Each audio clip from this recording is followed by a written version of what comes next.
Super, super, super impactful. If you're not going through leadership pain, then you're probably not leading people. I think that's one of the most eye-opening statements that most people that are leaders are unaware of. Chad, what did you get written down today about leading through pain? Were you aware that you had leadership pain? I guess that was the first thing is, are you aware? I'm aware. Yeah, definitely. And, just a few things I wrote down here is the first one was, as a leader, you carry a weight most people don't understand. And I think that's why a lot of people actually just don't want to be a leader. They don't want the extras, right? Because there's extra things that are involved with leadership. It's not just, a lot of people see like, oh, I want to get paid more, or I want the fruits of being a leader, but there's actually a lot of the challenges. So that was the first thing I wrote down.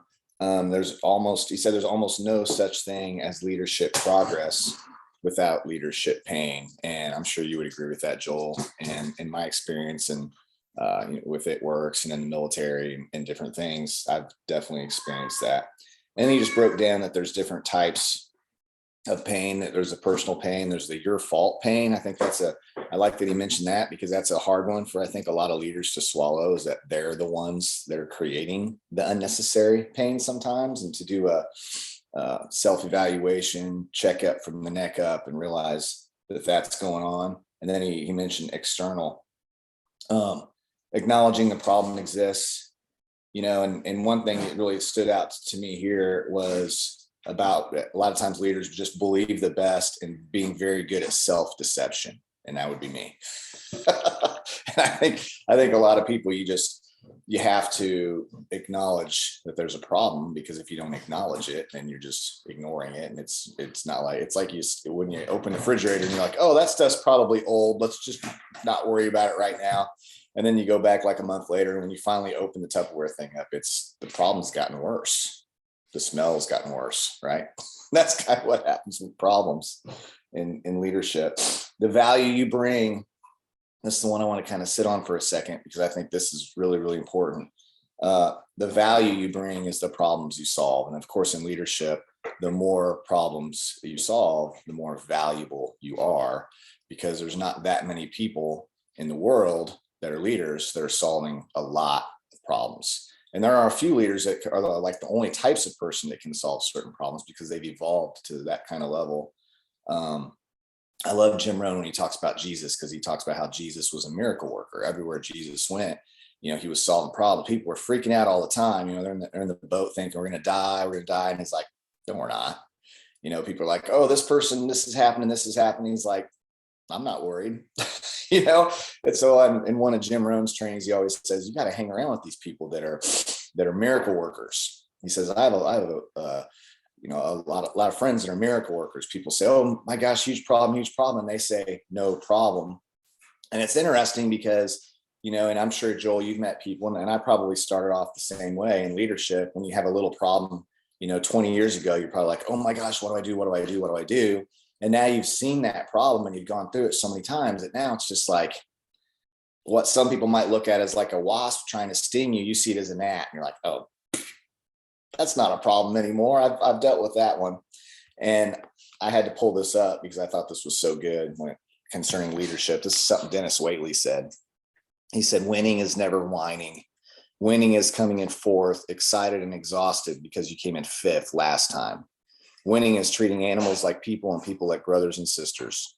Losers see thunderstorms and winners see rainbows. Losers see the icy streets and winners put on their ice skates. Losers are aggressive and winners are assertive. Losers let it happen and winners make it happen. Life is a do it with God, for others to myself project. And I thought, what a good perspective, because in leadership, that's really the perspective you have to have. And you cannot defeat what you don't define. He said that. And, I'll leave the four things that he went over for you. But one other thing I wanted to note, though, here too, that he talked about at the end that he had to kind of work on was this, and it's something I've been working on too. And it's this concept of this daily bread. Because I think a lot of times in leadership, the challenge is always looking to the future and putting more emphasis on the future than the present. And a lot of times it's more and more and more. It's like, it's not good enough. It's not good enough. I got to do more. I got to do more. I got to do more. And so what I've been working on a lot lately too is just enjoying the moment and embracing the moment and finding that balance between, you know, being thankful for all I have while I pursue all I want, and that keeping that tension between the two. So anyway, thanks again, Joel, for bringing some Craig Groeschel on here. Love it. And can't wait to hear what you have to share. So some stuff, because I was starting to worry there. I was like, well, I was going to talk about that. But that's the great thing about this, is having different perspectives. But when we kind of line up and we want to talk about the same thing, that shows how important that specific thing that was talked about actually is. So the first thing we want to talk about with leading through pain and being a leader is, being a leader, you have pain. And the reason why is, as a leader, you carry the weight of almost caring more than everybody else. We talk about this business as you're in business for yourself, but not by yourself. And you care about your business more than maybe the people on your team. But the thing is because it's a team, they're in it with you. And the thing about that is, you may care more about it. And when they're not doing, I guess you would say, their part, you feel hurt by the fact that that's not taking place. It's the thing that most leaders hurt more, because of the fact that they know the direction that they want to go in, and they want to bring everybody on the bus with them. And at some point you realize you can't bring everybody on the bus. And sometimes those people are the people that you care about the most. So the three categories of pain that Chad actually went over was the personal pain, the your fault, or as we'll take credit for it, it's my fault pain, and then the, and we feel like lately at least 20 minutes has external force pain, things that are out of our control. But you have to look at it's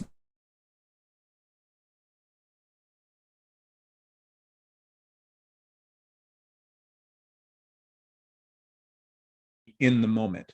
So that's one of the great things about hindsight, is you can look back at something of personal pain and you can almost reframe it into an external forces pain. So he talked about 4 ways to go through this and to help lead you through it. And number 1 was acknowledging that the problem exists. Number 2 was diagnosing the problem. Number 3 is problem. 4 is rehabilitate and going towards the healing. So when we're acknowledging the problem, as a leader, many of us could solve way more problems if we weren't busy kind of trying to deny them. Kind of like Chad said, you put something in the refrigerator and you ignore it and you ignore it and you ignore it. And then all of a sudden, a month later, you open it up and it's worse than it was when it was originally in there. I love how you, as the leader, are a CPS, which is a chief problem solver. And you, as a leader, get paid proportionately to the number and the kinds of problems that you solve. Like Chad was saying, there's people that do specific problem solving. I cannot solve a brain trauma problem, but there's somebody that is studied specifically to solve that problem. Make sure that when you're looking at the problem and you actually acknowledge that it exists, you move on quickly to diagnosing the problem, because of the fact that if you just acknowledge that there's a problem but do nothing to figure out what's causing it, it doesn't help. It's like you keep pointing at the thing going, hey, there's the thing, and the thing gets bigger and you just keep pointing at it.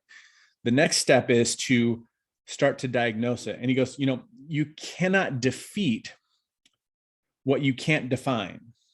He said, so name your problem. Is it you're not working in the correct manner that you should? Are you doing we talk about this all the time, just doing the busy things and not the things that are producing results?